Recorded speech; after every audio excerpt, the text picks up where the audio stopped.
Hey guys, and welcome to another video. Now, I had this old German half-track lying around on my shelf for a while. I built it a few years ago, and I was thinking that it kind of needed a bit of an upgrade. Uh, as I was still waiting for the Takom King Tiger to arrive from Amazon, I was looking for another project to build, and I saw this on the desk, and I was like, oh, that'd be kind of cool to rebuild. So what I did first is I began by filling up a Tupperware full of soapy water, and I just went ahead and rinsed the whole model on the water to get rid of all the grease. And since I didn't use varnish back then, it also removed the decals too, which was nice. Now I'm not sure what kind of glue I used to hold in the side fenders, or side skirts as you could call them, but whatever it was water soluble, so uh, they pretty much just popped off. So I ended up having to re-glue those later on.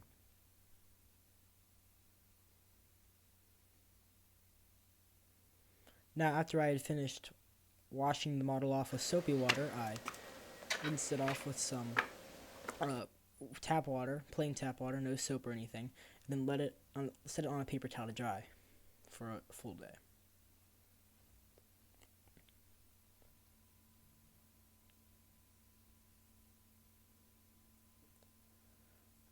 After it had finished drying, I proceeded to re-glue on the fenders that had come off with some Mr. Cement S. I really like this cement. It's nice and strong, dries pretty fast, and it's easy to work with. Now, after that was done, I went ahead and primed the whole model with some Vallejo black primer just to seal everything together, so that when I add the final layer of paint, there won't be any um, leftover pieces of dust or anything stuck to it.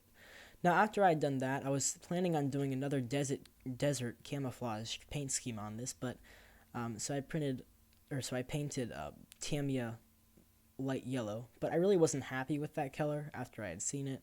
I had finished. I had also tried painting some camo on it, and it really wasn't working. So I decided to paint it Panzer Gray, I believe. I'll put the link to the paint in the description. Um, but yeah, I was really happy with that color after it was done. And then I went ahead and painted the bench a dark maroon color and mixing using black paint and red. Now, another thing that was nice is that I somehow kept the original decals that came with the kit, so it was really easy to finish it up again. I just used the same decals. It was an old Tamiya kit, so you know how Tamiya decals are. They're nice and thin. You really don't need any decal solvent. I just added some to make sure that they would stick properly. And yeah, they're just great decals.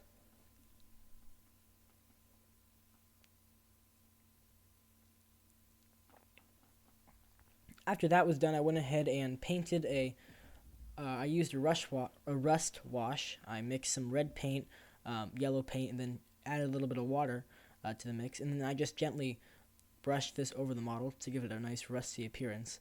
You want to make sure you definitely get it on the tire tread or on the tank tracks and along the road wheels. And I also went ahead and did a little bit of it on the top as well. Then I took some garden soil from my garden, added some Mod Podge flat matte, and then added a little few drops of water to make this mud paste.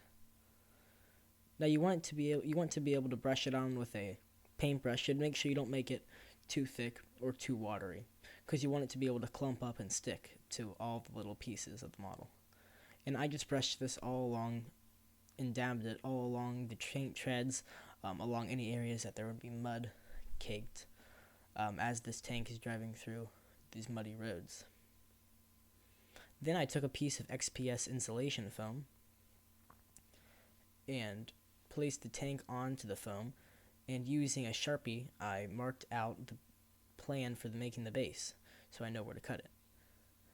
I used a hot wire foam cutter. I'll link the link to that in the description of the video, and I used that to cut out the basic shape of the diorama.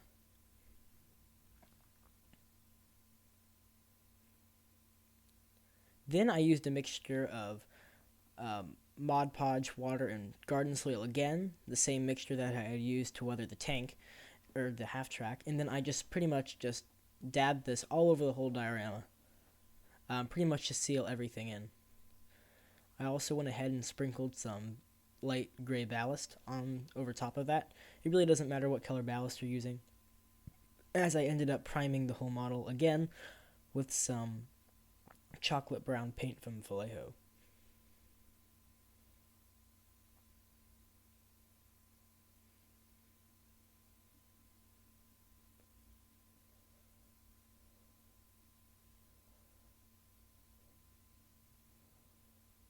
After the paint had finished drying, I went ahead and used some Milliput to sculpt some sandbags. Milliput is a two-part epoxy putty. You pretty much just mix the two parts together with your fingers, and then you can it dries rock solid, so you can shape it any kinds of shape you want. I just shaped mine into some rectangles. I added some sewing lines with a hobby knife to simulate sandbags.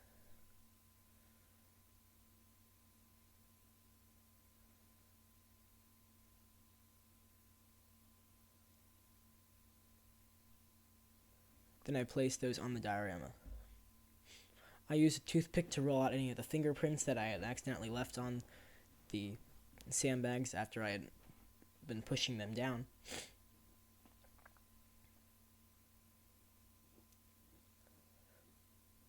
And then I left it to dry overnight.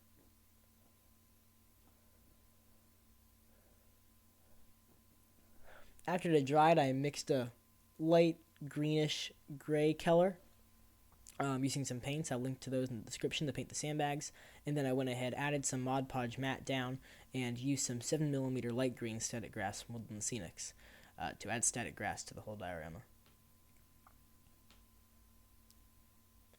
I then took some baking powder, added a few drops of Mod Podge gloss, and then added a little bit of white paint to make an acrylic snow paste. Now this is my first time making a winter diorama using a snow paste method, especially one that I had made myself. So it wasn't exactly the result I was looking for, but I really think that it came out okay in the end.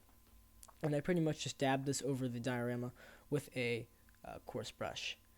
And that was the finished snow after I had added it to the diorama. Now I had these figures left over from the same kit, and my first attempt at painting them a few years back wasn't the best, and I had been watching a few videos recently on how to paint figures, so I decided to try some of those techniques out.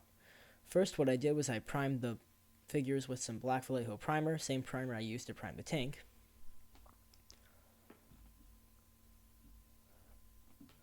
And once that was dry, I went ahead with some German field gray and lightly applied that to the top of the figures.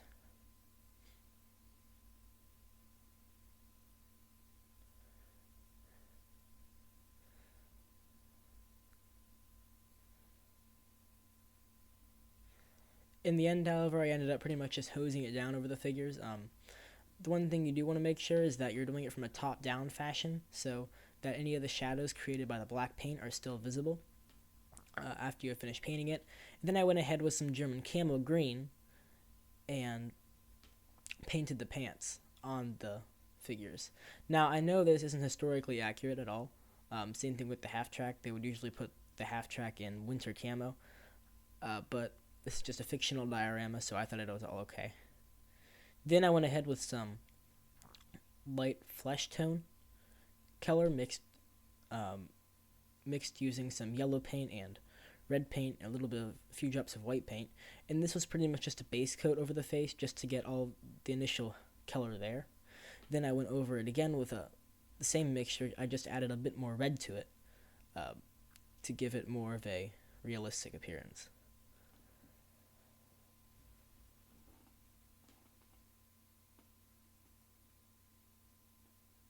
I then took some flat black from Vallejo. I then took some German field gray, as I had done before, although this time I mixed a tiny bit of white to it, the mixture, and I used this lighter color to give the figure some highlights on the areas that would be raised and would pick up more sunlight as he was kneeling or walking along.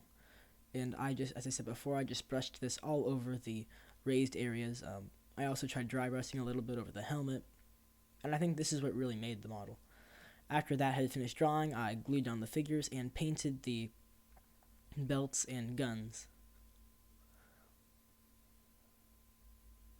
I then painted the sides of the model black, and I called it good.